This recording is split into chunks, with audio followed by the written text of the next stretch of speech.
10 साल यूपीए की हुकूमत रही, वक्त याद करो। रोजाना तुम्हारे बच्चों का इनकाउंटर हुआ करता था, रोजाना बम ब्लास्ट हुआ करता था, रोजाना तुम्हारे बच्चों को झूठे इनकाउंटर में मारा जाता था। 20-20, 25-25 साल के बाद छूटे हैं और गिरफ्तारियां की जाती थी, झूठे इल्जाम लगाए जाते थे। ताकत हासिल करने के लिए, हुकूमत हासिल करने के लिए ये बात नहीं कर रहे हैं, बल्कि हम इसलिए कर रहे हैं कि हमें अपने देश से प्यार है, हम अपने वतन से मोहब्बत करते हैं, हम अपने मुल्क की अदलिया से मोहब्बत करते हैं, हम अपने देश के संविधान से मोहब्बत करते हैं। हम ये महसूस कर रहे हैं कि आज अदलिया को हिंदुस्तान में खत्म करने की कोशिश की जा रही है। जब बुलडोजर से फैसले होंगे, जब पुलिस खुलेआम इनकाउंटर करेगी, अदालतों तक जब बात नहीं पहुंचेगी, तो अदालतों के वजूद की अहमियत क्या रह जाएगी। हम अदालतों की हिमायत में खड़े हैं, हम संविधान की हिमायत में खड़े हैं। मैं कहना यह चाहता हूं, अभी पिछले दिनों आपने देखा होगा, गुज़श्ता साल भी मैंने इस बात को नोटिस किया था और इस साल भी मैंने नोटिस किया कि सुप्रीम कोर्ट ने दिल्ली के प्रदूषण को देखते हुए दिवाली के पटाखों पर पाबंदी लगाई, लेकिन सुप्रीम कोर्ट के उस हुक्म की हुक्मदूली करने के लिए सुप्रीम कोर्ट के सामने जमा होकर तमाम लोगों ने आतिशबाजी छोड़ी और सुप्रीम कोर्ट ने इस पर कोई नोटिस नहीं लिया। ये चिंता का विषय है।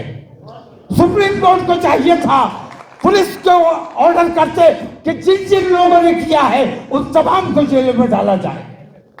तो सुप्रीम कोर्ट अगर अपनी अहमियत को नहीं समझ रहा है, सुप्रीम कोर्ट अगर हुकूमत की दबाव में काम कर रहा है, तो हमारे लिए चिंता का विषय है।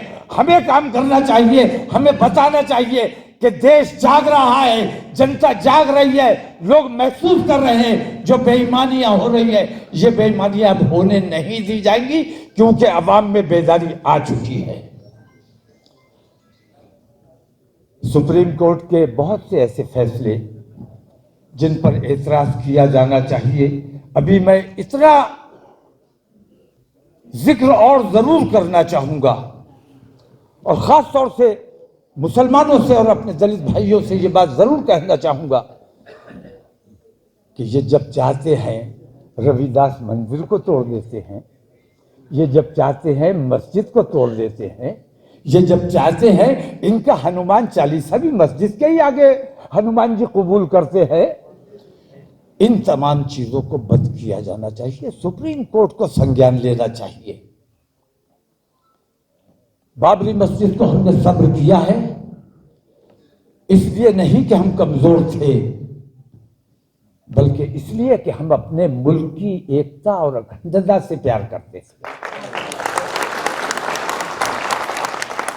हम अपने देश से मोहब्बत करते हैं, अपने देश में अमन व अमान बनाए रखना चाहते हैं, इसलिए हमने सुप्रीम कोर्ट के फैसले को सर आंखों पर लिया और किसी किस्म का कोई एहतजाज नहीं किया।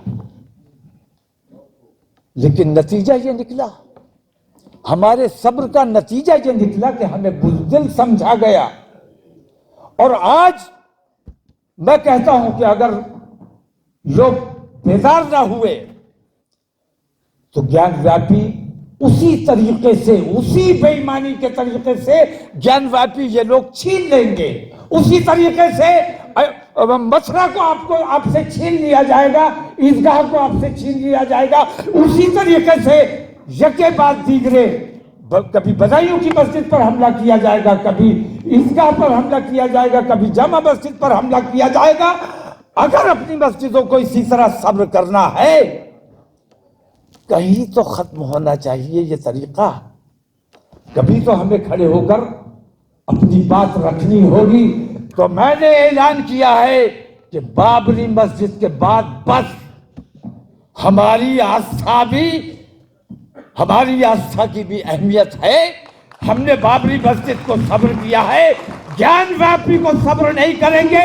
इंशाअल्लाह ये लड़ाई सड़कों पर लड़ी जाएगी। हमारे प्राचा साहब कोर्ट में मस्जिद की लड़ाई लड़ेंगे, लेकिन हम तमाम मुसलमान सड़कों पर मस्जिद की हिमायत में लड़ाई लड़ेंगे। और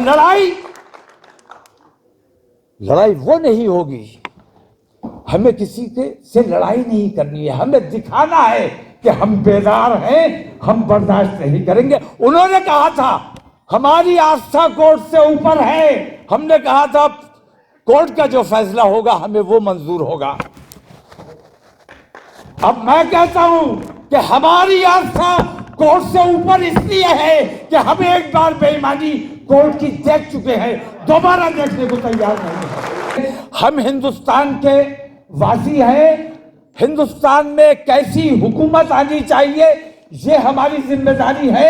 हमें बांटा गया है, अगड़े और पिछड़े में बांटा गया है, जबकि हमारे यहाँ इस्लाम में न कोई अफजल है, न कोई अशरफ है, न कोई अफजल है। अगर अफजल है तो अपने आमाल की बुनियाद पर है, लेकिन अगर अशरफ है तो अपने आमाल की बुनियाद पर है। अगर मस्जिद में किसी के साथ तासुब होता है तो ये शर्म की बात है। मस्जिद में अगर अशरफ और अफजल नहीं है तो फिर किसी मामले में नहीं है, शरीयत के खिलाफ है ये बात। जो हुकूमत हमारे मुसलमानों में खास तौर से बंटवारा पैदा करने की कोशिश कर रही है, इसके खिलाफ भी हमें गौर व फिक्र करना चाहिए।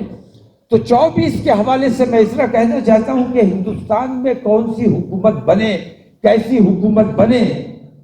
मैंने आमतौर से मुसलमानों का रुझान देखा कि चुनाव आने दो, अब के देख लेंगे,